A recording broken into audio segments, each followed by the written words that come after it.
Hey guys, this is just kind of a final recap of everything that happened with that counterfeit Mickey Mantle card that I had the video on.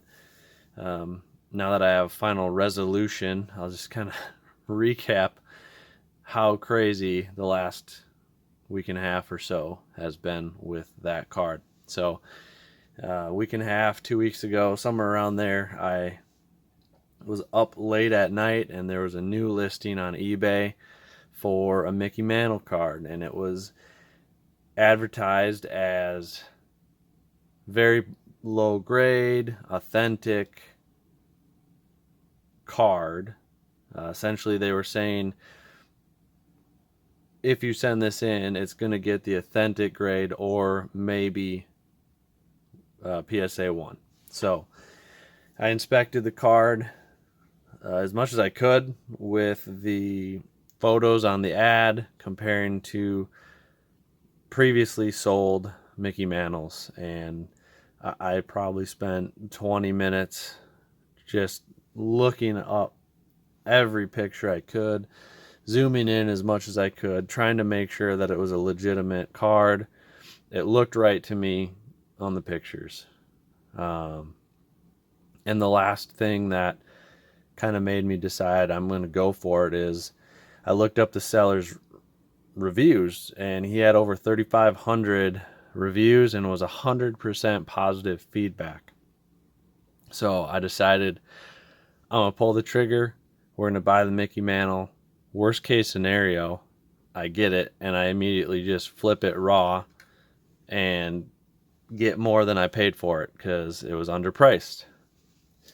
So I make the purchase. About 3 days later, I got the card in the mail, and immediately I could kind of tell something wasn't right. And it seemed odd to me that the card was delivered in an eBay authenticity guarantee folder because the price of the card was under their limits, under their requirements for that. So my initial thought was, okay, this guy somehow had from a previous sale an eBay authenticity folder, and he stuck my card in there hoping that I would think nothing of it and I wouldn't look closely, and I'd just throw the card in my collection and I'd move on because there's only 3 days after your package is marked as delivered that you have to file a complaint, like a refund request in the instance where the seller has returns turned off. And in this case, the seller did have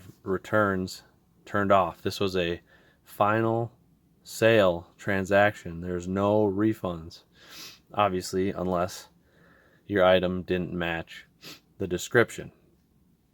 So, contacted the seller. I said, hey, sorry to bother you, but the Mickey Mantle you sent me is fake. It's not a real Mickey Mantle. I want a refund. And he didn't respond for a day. Well, overnight, because I got the card at like 4 or 5 in the afternoon. I reached out to him and he didn't reply. He didn't respond. So next morning I filed a return request through eBay, and he offered me a partial refund of $150. And I, of course, said no. I want a full refund. You sold me a counterfeit card. So a few minutes later, they approved the refund. And I got a label to send the card back. So right away, I packaged it up, got it all ready to go. Even though it was a counterfeit, I packed it up exactly how I would any other card. I sandwiched it between a couple of layers of corrugated cardboard. I had it in a top loader. I had it in a bubble mailer. And I put it in the mail. And what happened in the next steps makes me very glad I took pictures and recorded videos of the card and my testing of the card. So you guys saw when I was making sure it was real, I did this test with the light. You can see the light is on. With a real card, the light doesn't go through. Well, I took a video of me doing that test, showing that the light shone through the Mickey Mantle card as if there wasn't a card there practically. So I had all the proof I needed that the card was fake. And about 2 days after I mailed it out, the seller got the card back and sent me a message and said, "Hey, look at this. Your package came in. It was perfectly packed up. There was no damage to the package. You packed it properly. That's how I know you did this on purpose." And then he attached a photo of the Mickey Mantle with this corner just folded, creased. Like I had taken it. He was accusing me of folding it to the point where the corner touched the face, and then I flattened it back out. He's accusing me of damaging it on purpose. And I said, "Hey, dude, I did not do that. I have video and photo proof that I did not do that. So you're either the one who did it, or it got damaged by the post office in delivery." And he said, "Well, I didn't do it." So I said, "Well, my money's on the guy who sold a counterfeit card as the one who folded it so that you can try to make a claim against me." And sure enough, he filed a claim with eBay against me for damaging his card on purpose. So I just told him, "Dude, I didn't do that, number one. Number two, even if I had, it's a counterfeit card. It's worthless anyways." And this actually, I forgot to mention, while I was waiting for my card to be returned to the seller, I decided, hey, eBay probably wants to know that the seller used an eBay authenticity guarantee folder, even though it wasn't authenticated. So I gave them a call and I chatted through everything with the person actually in the authenticity department. And the gal I spoke with said, "Actually, your card did go through eBay authenticity guarantee." So that's kind of concerning that a high dollar, clearly counterfeit Mickey Mantle card made it through authentication. And I actually haven't talked to them again about that, but quite concerning that it made it through all the way to me when it was quite clearly a counterfeit, very obviously so. Anyways, I ended up having to contact eBay after the seller claimed I damaged his card, because he told me, "Since you damaged my card, I'm only going to give you $50 refund, because that's all I'm lucky to get my card for now is $50.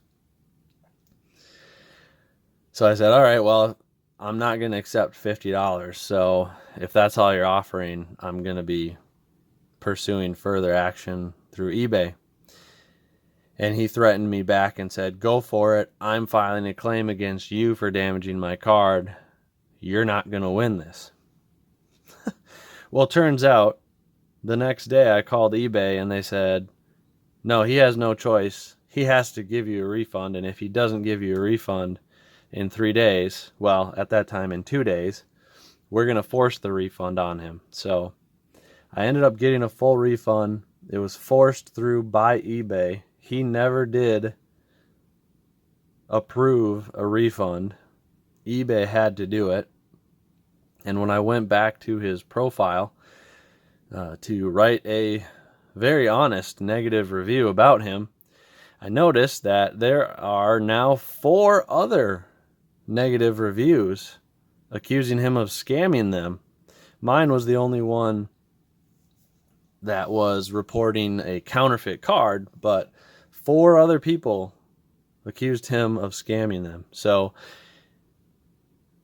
as of 2 weeks ago, he had 3,500 reviews with 100% positive feedback. And in the last 2 weeks, he's now got 4 negative scamming reviews. And he was quite possibly the most arrogant and rude seller I've ever dealt with, claiming that the card was his grandfather's card, and how dare I accuse him of selling a counterfeit, and demanding that I submit a third party, such as PSA's, account and testament that it's a fake card. So anyways, the resolution is I have the money back. eBay's closed the case. He can't do anything about it anymore, but just be diligent out there. If you're looking at buying on eBay, just be really careful. I got lucky that I caught it right away, and eBay was standing by it. So still a good reminder to just be very careful with what you're buying and pay very close attention to all the little details. And I thought I was doing that, and it still backfired on me, but luckily it worked out in the end. So thanks for watching. This should be the last update and news regarding the Mickey Mantle on my channel, but I appreciate you guys stopping by. Hopefully you enjoyed the video. Please thumbs up, please subscribe, and we'll see you next time.